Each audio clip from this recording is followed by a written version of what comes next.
जाए तो गुरु बनाए बिना छोड़ो मत। और जब जीव एक बार गुरु की शरणागति को स्वीकार कर लेता है तो जीव के जन्म जन्मांतर के पाप ताप नष्ट हो जाते हैं। एक बार की बात है महाराज जी कि किसी सेठ के घर एक कन्या विवाहित होकर के आई, बहू बन करके आई।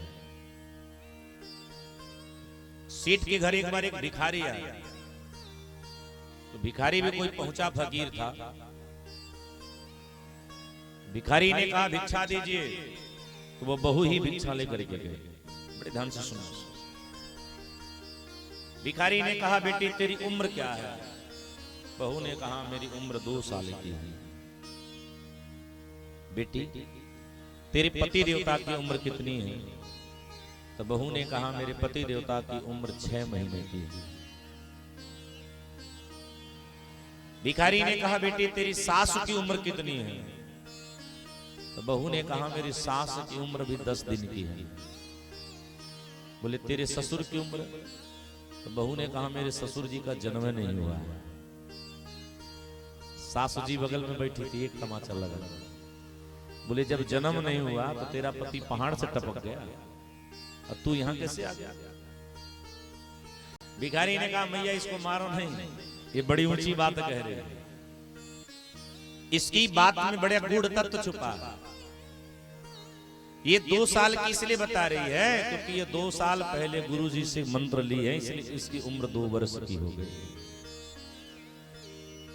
जो तेरा बेटा इसका पति है, जब इसके संपर्क में आया तो इसने तेरे बेटे से कहा कि मैं विवाह तब करूंगी जब तू भी गुरु मंत्र ले लेगा। तो 6 महीना पहले तेरा बेटा गुरु मंत्र लिया, इसलिए उसकी उम्र कितने दिन की हो गई? 6 महीने की हो गई। 10 दिन पहले विवाह करके ये तेरे घर आई है और विवाह अपने बेटे के विवाह में तुम गुरु मंत्र ली हो, इसलिए तेरी उम्र 10 दिन की है। और झाम ताम के चक्कर में तेरा पति मंत्र ले नहीं पाया, इसलिए संसार में तो जन्म हुआ है लेकिन भगवत रूप में भी उसका जन्म नहीं हुआ। इसलिए हमारे 2 प्रकार का जन्म होता है, मातृ और गुरु मुख से। इसलिए जीव को गुरु मंत्र लेना चाहिए।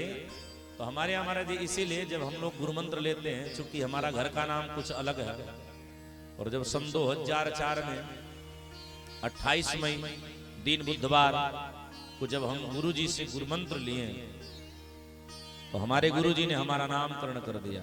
बोले राम शंकर दास, नाम कुछ अलग हो गया। हमारा जन्म 2 बार होता है, इसलिए हम लोग जन्मदिन 2 प्रकार के मनाते हैं। एक मातृ के गर्भ से उत्पन्न होने का जन्मदिन, जिसको आधार कार्ड पे लिख दिया गया है, और एक गुरु मंत्र जब लेते हैं तो उसको हम लोग भक्ति रूप में मनाते हैं। तो नारद जी ने कहा नारद जी से ध्रुव जी ने कहा जिसको आप देश से गुरु मिल जाए। अच्छा एक बात ध्यान से सुनना, गुरु श्रेष्ठ मिलना भी बड़ा उचित है। और दूसरी भी ध्यान से सुनना, गुरु से ज्यादा शिष्य को गुरु के प्रति समर्पित होना चाहिए, क्योंकि गुरु की कोई महिमा नहीं होती, महिमा तो शिष्य का होता है, क्योंकि शिष्य ही अपने गुरु की महिमा को बढ़ाता है। गुरुजी तो जो जैसे सड़क बनाने वाला सड़क बना के चला गया, जिसने सड़क बनाई मानो वो गुरु है।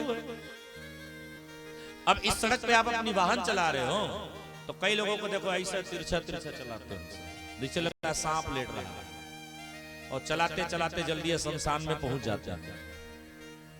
कई लोग गाड़ी धीरे धीरे चलाते चलाते अपने मंजिल तक चले जाते हैं। तो मार्ग तो बनकर के तैयार है, आप उस मार्ग पर कैसे चल रहे हो ये आपकी अपनी बुद्धि है। तो नारद जी ने ध्रुव जी महाराज जी को गुरु मंत्र दिए हैं, और ध्रुव जी से कहते हैं कि बेटा कि तत्तात गच्छभद्रं ते यमुनायास्तटं शुचि पुण्यं मधुवनं यत्र सानिध्यं नित्यदां हरे। हे बेटा तुम यमुना तट जाओ और मधुवन के तट बैठ करके परमात्मा का तुम मंगल चिंतन करना। ध्रुव जी महाराज पधारे हैं और ध्रुव जी महाराज केवल 5 महीने भगवान की स्तुति की है। स्तुति करने का तरीका ध्रुव जी का अलग है। पहले महीना जब आरंभ हुआ तो ध्रुव जी महाराज अपनी एक बार आंख बंद करते थे तो 3 दिनों के बाद अपनी आंखों खोलते थे। त्रिरात्रांति त्रिरात्रात्रि कपित बद्रासनम। एक बार जब अपनी आंख को खोलते थे 3 दिनों के बाद चारों तरफ देखते थे कि कहीं भगवान दिखे कि नहीं दिखे। जब भगवान नहीं दिखते थे तो कहीं बैर हैं, कहीं जामुन के फल खा करके ध्रुव जी महाराज भगवान का पुनः चिंतन करते थे। 1 महीने का उनका नियम यह रहा। दूसरे महीने में द्वितीयम च तथा माष्टम खष्टिर खष्टिर भकोदिने। दूसरे महीने में एक बार जब ध्रुव जी महाराज अपनी आंख को बंद करते थे तो 6 दिनों के बाद अपनी आंख को खोलते थे। चारों तरफ भगवान को ढूंढते थे, ठाकुर जी मिले कि नहीं मिले। जब नहीं मिलते थे तो वृक्षों के कोमल कोमल पत्ते खा करके ध्रुव जी महाराज पुनः भगवान का चिंतन आरंभ कर देते थे। ऐसे 2 महीना बीता। तीसरे महीने में तृतीयम चान्यमासम नवमे नवमे हनि। तीसरे महीने में ध्रुव जी महाराज एक बार अपनी आंख बंद करते थे तो 9 दिनों के बाद अपने नेत्र को खोलते थे। चारों तरफ भगवान को ढूंढते थे। कहीं जब भगवान ना दिखे तब करते क्या थे, बोले कहीं यमुना के जल पी लेते थे, कहीं कुछ नगर से मांग करके पा लेते थे। इस विधि से ध्रुव जी महाराज जी के 3 महीना बीता। चौथा महीना लगा। चतुर्थमपि वै मासं द्वादशे द्वादशे हनि। वायुभक्षो जितश्वासो ध्यायन्यदेवमाधयत। चौथे महीने में ध्रुव जी महाराज का नियम एकदम बदल गया। चौथे महीने में ध्रुव जी महाराज एक बार अपनी श्वास को खींचते थे तो 12 दिनों के बाद छोड़ते थे और चारों तरफ भगवान को देखते थे, ठाकुर जी दिखे कि नहीं दिखे।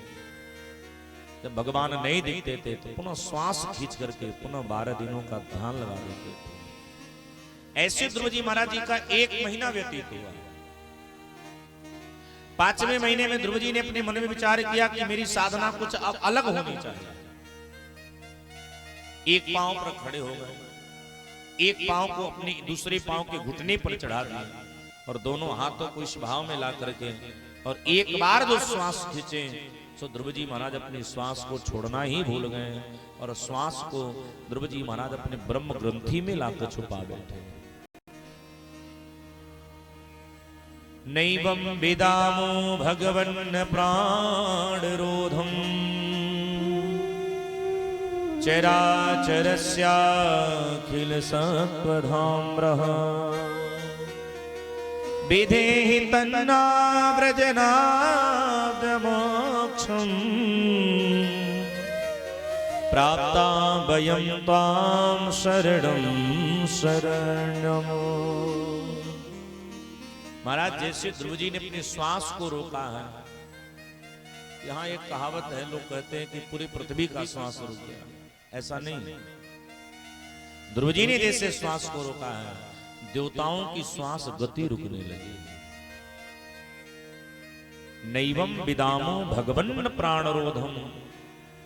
समस्त देवता भगवान के पास गए, बोले मेरा प्राण अवरुद्ध हो रहा है, इसलिए हे प्रभु प्राप्ता वयं त्वां शरणं शरण्यम।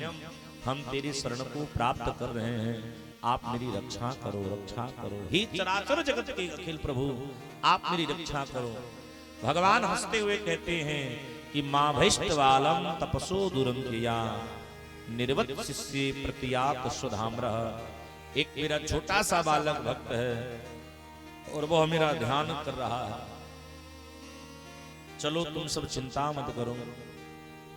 यतो ही वह प्राण निरोध आशिर, उसी के ध्यान से तुम सबके प्राण में अवरुद्ध हो रहे हैं। मैं उस बालक को अपना दिव्य दर्शन दे रहा हूं। और ऐसा कहकर भगवान ध्रुव जी के सामने प्रकट हुए। प्रकट भय सो प्रकट ही रह गए। 5-6 घंटे तक ध्रुव जी ने भगवान को देखा तक नहीं। भगवान मन में विचार करने लगे, आखिर बात क्या है। कि पगला मेरा ध्यान कर रहा है और पगले के सामने मैं खड़ा हूं और यह पगला हमको देख नहीं रहा है। तब भगवान नेत्र बंद करके क्या देखते हैं कि जिस रूप को लेकर के मैं ध्रुव के सामने प्रकट हुआ हूं, वह रूप ध्रुव के हृदय में बहुत पहले से विराजमान है। भगवान सोच पड़े कि जो बाहर दिखलाना मैं चाहता हूं, वह रूप तो ध्रुव के हृदय में बहुत पहले से दिख रहा है। कि बिनु पग चलए सुने बिनु का